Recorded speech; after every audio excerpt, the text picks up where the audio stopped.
The convoy moves at night. Not because the darkness provides any meaningful concealment from the overhead surveillance assets that American and Israeli intelligence have positioned to monitor every significant movement of military hardware across the Iranian border. Both sides know the satellites are watching. Both sides know the drones are watching. Both sides have known for weeks that something was coming, that the cargo manifests on the Russian transport aircraft landing at Mehrabad International Airport in Tehran were inconsistent with the declared civilian freight, that the heavy load vehicles assembling at the military logistics depot outside Tabriz were configured for a payload class that had no legitimate civilian application. Both sides knew, neither side stopped it, because stopping it would have required one side to acknowledge publicly what it knew privately, and that acknowledgement would have forced an escalation that neither Washington nor Jerusalem was prepared to manage in the current political environment. So the convoy moves 2,000 TOS-1A Thermobaric multiple rocket launcher systems, each one mounted on a T-72 tank chassis, each one carrying a battery of 32 20mm rockets loaded with fuel-air explosive warheads, the class of munition that military professionals call thermobaric weapons and that everyone else calls with considerably more accuracy vacuum bombs. Weapons that work not by fragmenting and puncturing, but by creating a pressure wave of such magnitude and duration that it collapses lungs, ruptures eardrums, destroys reinforced structures from the inside out, and kills every living thing within its overpressure radius without leaving a single visible mark on the bodies. 15 tons per launcher, 2,000 launchers, 30,000 tons of thermobaric launch capability now on Iranian soil, now under Iranian operational command, now within range of every Israeli population center, every American military base in the region, every strategic target that Iranian war planners have been mapping and updating for the past 30 years. The transfer is confirmed at 0647 Tel Aviv time by Israeli Signals Intelligence, a burst transmission from an IRGC logistics command node that was decrypted within 11 minutes and placed on the desk of the Mossad director before 7 in the morning. The Mossad director reads the assessment once, picks up the phone, calls the Prime Minister. The conversation lasts 4 minutes. When it ends, the Prime Minister convenes an emergency session of the Security Cabinet. The message passed to every member before they enter the room is the same message that will define every decision made in the next 24 hours. Israel has 24 hours to act before these systems are dispersed, concealed, and operationally integrated into IRGC firing positions, from which they cannot be preemptively destroyed without a ground campaign that Israel does not have the forces to conduct alone. 24 hours. In Washington, the phone call from the Israeli Prime Minister to the President of the United States comes in at 1:52 p.m. Eastern Time. The duty officer in the Situation Room who takes the initial call will later describe the tone of the Israeli Prime Minister's voice as something he had never heard before in 3 years of handling head of government. Communications. Not angry, not desperate, afraid. Welcome to the war desk. Today we examine what the transfer of 2,000 TOS-1A Thermobaric multiple rocket launcher systems from Russia to Iran means for the military balance in the Middle East, why it gives Israel a 24-hour decision window before the strategic situation becomes unmanageable, and why Washington is in full institutional panic trying to decide what to do about it. 4 areas of deep analysis today. First, the TOS-1A itself. This weapon is less well known in Western defense analysis than the ballistic missile systems we typically discuss on this channel, but its implications for the battlefield are in certain respects more immediately terrifying. We will examine its technical specifications, its operational history in Syria and Ukraine, and precisely why 2,000 of them in Iranian hands represents a categorically different threat than any previous addition to the Iranian military inventory. Second, the Russian strategic calculation. Moscow does not transfer 2,000 heavy thermobaric launch systems to Iran without a specific strategic logic. We will examine what Russia gets from this transfer, what it signals about the current state of the Russia-Iran relationship, and what it means for the broader question of whether Western pressure on Russia over Ukraine is producing the strategic isolation that Washington intended, or the opposite. Third, Israel's 24-hour window. Why 24 hours specifically? What happens after that window closes? That makes the strategic situation qualitatively worse. And what military options does Israel actually have within that window, given the constraints of its available forces, the political conditions attached to American support, and the escalation risks that any preemptive strike against Iranian territory would trigger? And fourth, the American panic. Why does a Russian to Iran arms transfer produce panic in Washington rather than simply in Tel Aviv? We will trace the specific mechanisms through which this transfer challenges American strategic interests across multiple theaters simultaneously, and why the decisions Washington makes in the next 24 hours will define American credibility in every alliance relationship it maintains globally. Stay with me. If you are new to the War Desk, here is what we do. We provide military analysis that goes deeper than anything available through mainstream media coverage. We examine weapon systems with technical precision. We follow strategic logic without the institutional filters that prevent official sources from saying what the evidence actually shows. We do not have a political agenda. We do not have relationships with governments or defense contractors that shape our conclusions. We follow the analysis wherever it leads and present the results honestly. If that is the kind of military analysis you have been looking for, subscribe right now, hit the bell notification. Share this video with everyone in your network who is trying to understand what is actually happening in the Middle East and in the broader global strategic competition between the United States, Russia, and their respective partners. The conversation in this community is one of the most analytically serious on YouTube. Join it, leave your assessment in the comments. And now, back to the analysis. To understand why the transfer of 2,000 TOS-1A systems to Iran triggers a 24-hour decision window for Israel, you need to understand two things simultaneously: what the TOS-1A actually does on the battlefield, and what the geographic and operational context of its deployment in Iranian hands means for Israeli and American strategic planning.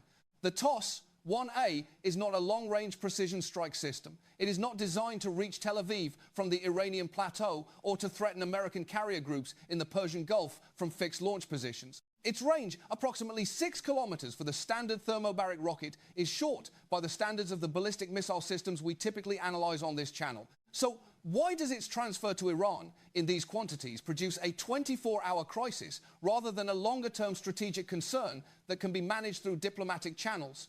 The answer lies in two factors that Western analysis consistently underweights when assessing Iranian military capability, geographic depth, and proxy integration. Iran does not need to fire TOS-1A systems from Iranian territory to threaten Israeli or American strategic interests.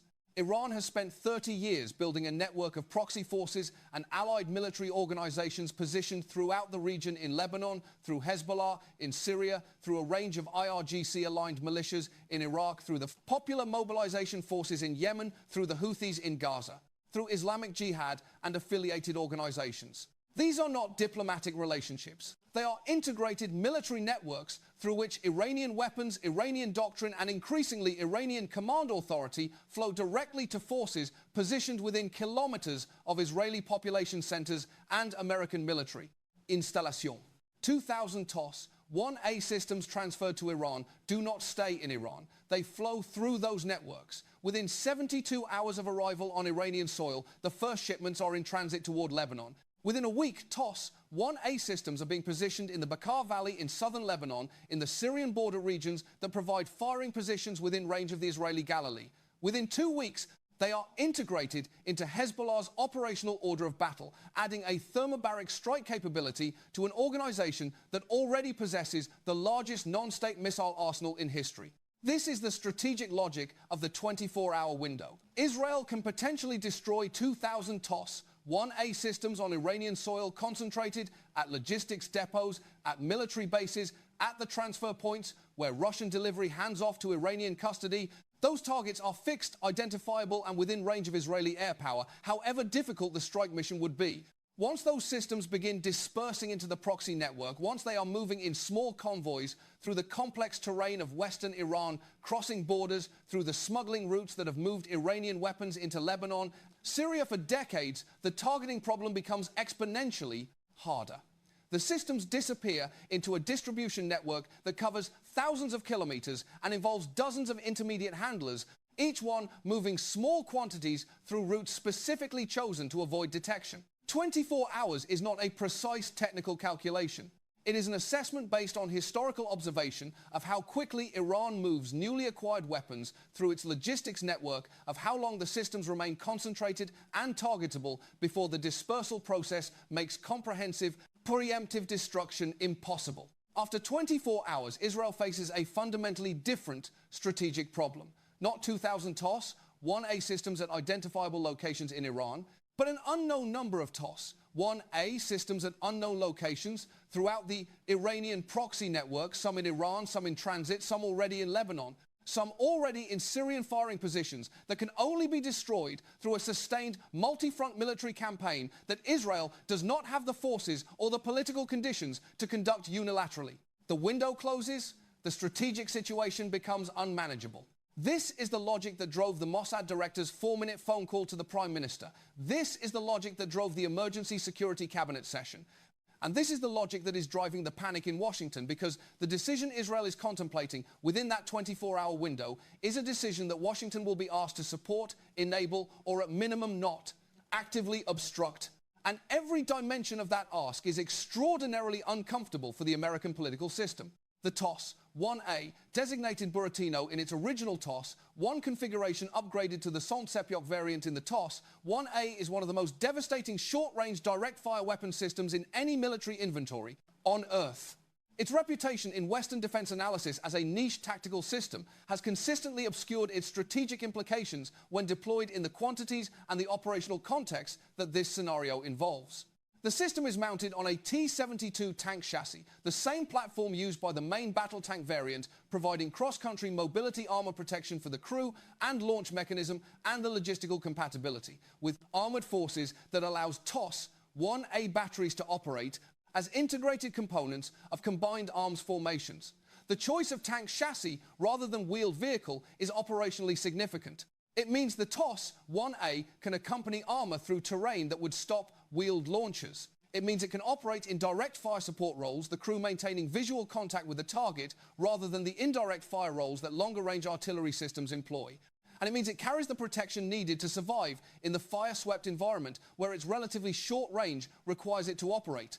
The launch system carries 32 20mm rockets in 2 rows of 15 mounted in an armored launch pack above the tank chassis. The reload vehicle, a dedicated heavy truck carrying a complete replacement launch pack, can conduct a field reload in approximately 15 minutes, restoring the system to full combat readiness after a complete salvo. The operational cycle, 30 rockets fired 15-minute reload. 30 more rockets allows a sustained rate of fire that conventional artillery systems cannot match in the short-range direct support role.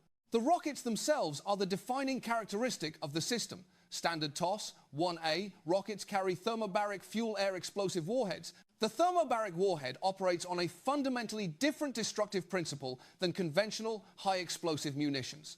And understanding this difference is essential to understanding why the transfer of 2,000 TOS-1A systems to Iran is categorically more alarming than an equivalent quantity of conventional rocket artillery. A conventional high-explosive warhead detonates on contact with the target, releasing its energy in a rapid pressure wave and generating high-velocity fragments that cause damage through penetration and blast. The destructive effect is intense but brief, measured in microseconds, and is concentrated near the point of detonation. A thermobaric warhead operates in 2 stages. The first stage disperses a cloud of fuel, typically a fine powder or aerosol of combustible material, over a wide area around the point of detonation. The fuel cloud penetrates every opening. It encounters windows, doorways, ventilation shafts, the gaps in building construction that conventional blast cannot reach. The second stage ignites the dispersed fuel cloud simultaneously across its entire volume.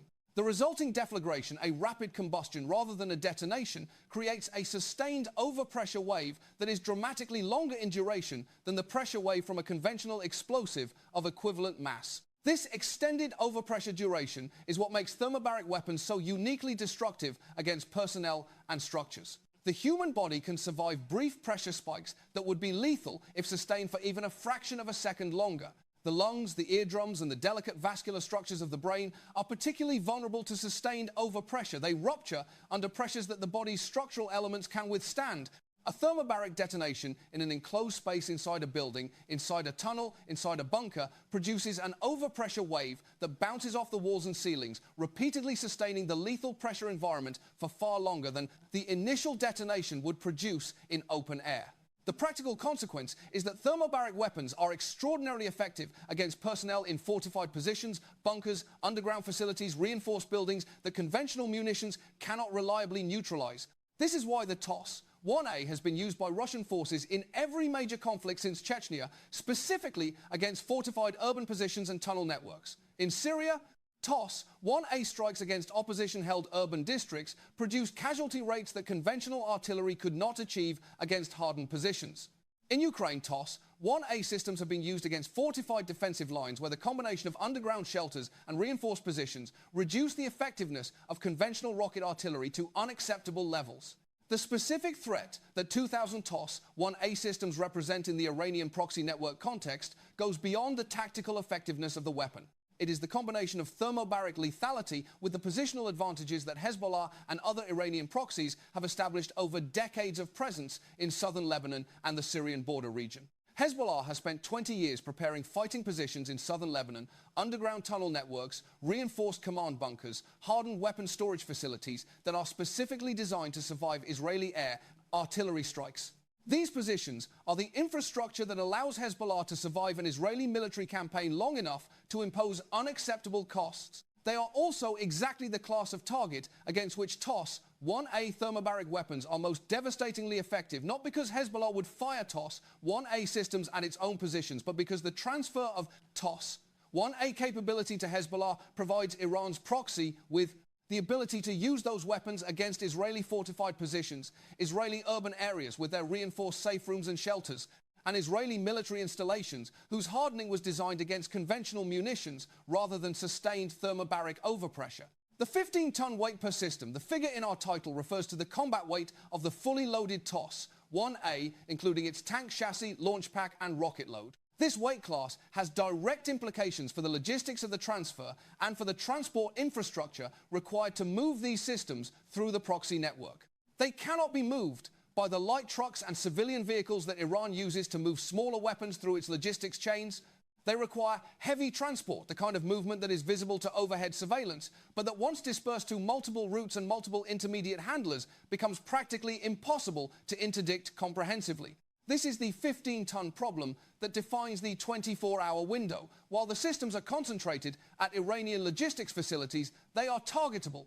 Once they are loaded onto the heavy transport infrastructure of the proxy network and dispersed across hundreds of routes, the targeting problem exceeds the capacity of Israeli air power to solve. The American response to the confirmed transfer of 2000 TOS-1A thermobaric systems from Russia to Iran would begin not with action, but with a specific kind of institutional paralysis that Washington has spent decades perfecting, the paralysis that results when the strategic imperative to act collides simultaneously with every institutional constraint that the American political system has accumulated over 45 years of avoiding direct military confrontation with Iran. Understanding that paralysis requires understanding the precise nature of the decision Washington faces. This is not a crisis that arrived without warning. American intelligence has been tracking the Russia-Iran arms relationship with increasing alarm since the early months of the Ukraine conflict, when the pattern of Iranian drone transfers to Russia established the template reciprocal military relationship that both sides have been deepening systematically. The transfer of TOS-1A systems is not a surprise to anyone in the American intelligence community. It is the confirmation of a trajectory that classified assessments have been documenting for months, the moment when the Russia-Iran relationship crossed from tactical battlefield cooperation into strategic military partnership of a fundamentally different and more dangerous character. What the American system was not prepared for is the speed. 2,000 systems, confirmed transfer, 24-hour window before dispersal makes comprehensive preemptive destruction impossible. The speed compresses a decision that the American institutional process normally stretches across weeks of interagency deliberation, legal review, congressional notification, and allied consultation into a time frame measured in hours. And the American institutional process does not function well at that speed. The first option on the table is direct American military action against the TOS-1A systems on Iranian soil. The strategic case for this option is straightforward. Destroy the systems while they are concentrated and targetable before they disperse into the proxy network. The institutional barriers are equally straightforward and considerably more robust. The War Powers Resolution requires presidential notification of Congress within 48 hours of committing forces to hostilities. The absence of a clear legal authorization for offensive military action against Iran, in the absence of a direct Iranian attack on American forces, creates a legal exposure that the White House counsel's office will spend the entire 24-hour window trying to navigate the domestic political consequences of initiating another Middle Eastern military engagement without congressional authorization, without allied support, and without a clear exit strategy are severe and immediate. And the escalation risks Iranian ballistic missile retaliation against American bases throughout the region, Hezbollah activation against Israel, proxy attacks against American forces in Iraq and Syria are real and open-ended in ways that no war game can fully bound. The second option is enabling an Israeli preemptive strike, providing the intelligence, the aerial refueling support, the munitions resupply, and the diplomatic cover that Israel would need to conduct a strike of the scale required to destroy 2,000 hardened military vehicles at multiple locations across Iran. The strategic case is identical to the first option. Destroy the systems before dispersal with the political advantage of Israeli rather than American aircraft conducting the strike. The institutional barriers are different but equally serious. Enabling an Israeli strike on Iranian territory at this scale means American complicity in an act of war that will be understood as such by every government in the region and by the international community broadly. The conditions that American law and American treaty obligations attach to the use of American-supplied munitions against Iranian territory require legal findings that take time to produce. The allied consultation that American diplomatic practice normally requires before actions of this consequence takes time that the 24-hour window does not provide, and the escalation sequence that an Israeli strike would trigger Iranian retaliation Hezbollah activation. Regional war falls on American forces and American interests with the same force whether Israeli or American aircraft conducted the initial strike. The third option is diplomatic pressure on Russia, urgent back-channel communications, demanding that Moscow halt the transfer, halt the dispersal, reverse the strategic decision that produced this crisis. This option has the virtue of not triggering immediate military escalation. It has the fatal deficiency of being almost certainly ineffective. Russia made a strategic decision of this magnitude, the transfer of 2,000 heavy weapon systems to Iran, in direct violation of Security Council restrictions after a careful assessment of the costs it was willing to absorb. The costs of American diplomatic displeasure were factored into that assessment. They did not outweigh the strategic benefits. Nothing Washington can offer or threaten in a 48-hour diplomatic engagement will change the calculus of a decision that was made at the highest levels of the Russian government with full awareness of the American response it would produce. The fourth option, accepting the transfer and managing its consequences, is not a decision that any senior American official will advocate publicly. But it is the option that the institutional resistance to every other choice is effectively producing by default, and the people in the Situation Room know it. Accepting the transfer means accepting a qualitative degradation of the strategic environment facing American allies in the region. It means accepting the precedent that Russia can transfer weapons of this class to Iran without triggering a decisive American response.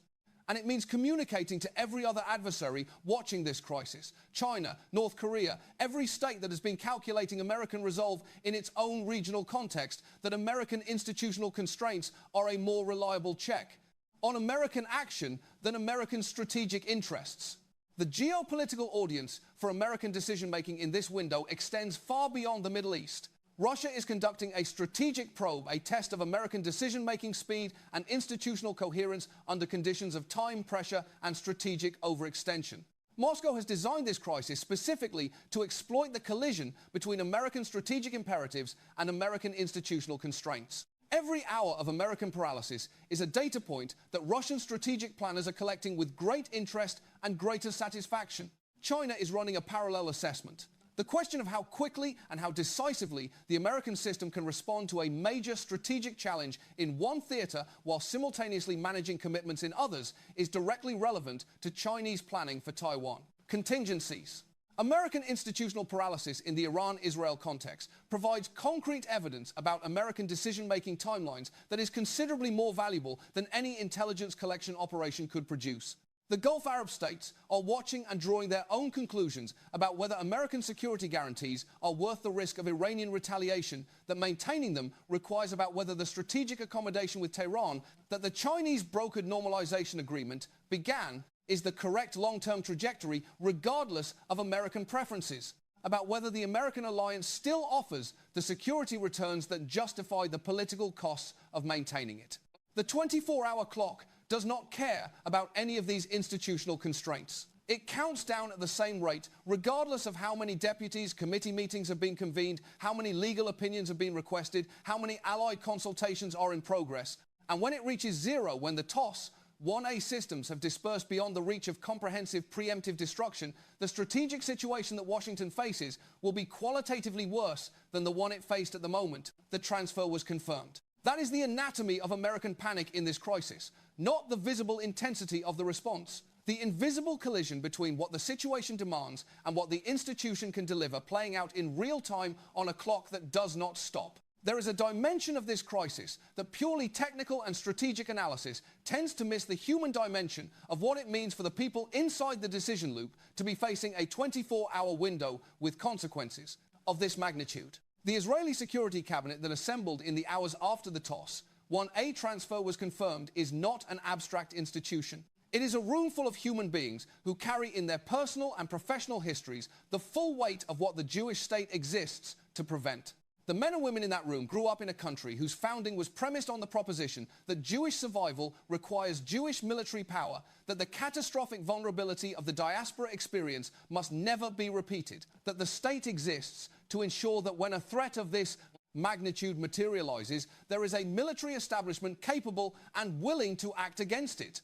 The TOS-1A transfer is a threat of this magnitude, not because 2,000 thermobaric rocket launchers are in themselves an existential weapon, but because their transfer to Iran and their subsequent dispersal to Hezbollah and other proxy forces represents the latest and most concrete manifestation of a strategic trajectory that, if allowed to continue unchecked, produces an encirclement of Israel by Iranian proxy forces equipped with weapons of progressively greater lethality and range. The decision that the Security Cabinet faces in the 24-hour window is not simply a military targeting decision. It is a statement about whether Israel is willing and able to act against this trajectory, whether the commitment to preemptive action against existential threats that has defined Israeli security doctrine since the 1967 war remains operative in the current political and strategic environment. The institutional will to make that decision, to absorb the international condemnation, the escalation risks, and the potential costs in Israeli lives that a preemptive strike on Iranian territory would produce, is the defining test of Israeli strategic culture in the current moment. And the outcome of that test will be observed and assessed not just by Iran and Russia, but by every adversary that has been calculating whether Israeli deterrence remains credible. For the American side, the will and spirit factor manifests differently but with equal intensity. The officials in the Situation Room who are managing the American response carry their own institutional history, the history of American overcommitment in the Middle East of wars that began with clear strategic rationales and ended in strategic ambiguity of the domestic political costs of military engagement that extends beyond its originally defined scope. The institutional reluctance that those experiences have generated is not cowardice. It is the accumulated wisdom of painful experience. But it is also a constraint on American strategic will that adversaries have learned to exploit by creating situations in which the cost of action appears comparable to the cost of inaction, relying on American institutional reluctance, tip the balance toward passivity. Russia calculated this dynamic precisely when it authorized the TOS-1A transfer. The transfer is designed to put American institutional reluctance to work for Russian strategic interests, to create a situation in which the American system's difficulty making rapid decisions under pressure produces by default outcome that Russia prefers. Whether American will is sufficient to overcome that institutional reluctance in the 24-hour window is the central human drama of this crisis. And the answer will define American strategic credibility for a generation. The transfer of 2,000 TOS-1A thermobaric systems from Russia to Iran is not at its deepest level a Middle Eastern military event. It is a data point in a global strategic competition whose outcome will determine the architecture of international order for the next generation. The most significant global consequence of the transfer, regardless of how Israel and the United States respond in the immediate 24-hour window, is the demonstration that Russia and Iran have moved beyond the tactical military cooperation of the Syria campaign into a strategic partnership of a fundamentally different character. Tactical cooperation means sharing a battlefield and deconflicting operations. Strategic partnership means transferring weapon systems of this scale and lethality with the explicit understanding that their use will challenge the security of American allies and American interests. This distinction matters enormously for how the United States and its allies should understand the current international environment. The emerging Russia-Iran strategic partnership is not a marriage of convenience between two isolated states seeking mutual protection from Western pressure. It is the operational expression of a shared strategic interest in dismantling the American-led security architecture that has structured the international order since 1991, replacing it with a multipolar order in which Russian and Iranian regional primacy is recognized and the American ability to project power into their respective spheres of influence is constrained. The TOS-1A transfer is a concrete step toward that objective. 2,000 thermobaric launch systems in Iranian hands and in the hands of Iranian proxies positioned throughout the region represent a capability that degrades the freedom of action of American and Israeli forces in ways that ballistic missiles alone cannot. Ballistic missiles are strategic weapons. They threaten fixed targets at long range. TOS-1A systems are tactical weapons. They threaten the ability of ground forces to operate in contested terrain, to clear fortified positions, to conduct the close combat operations that any ground campaign in the region would require.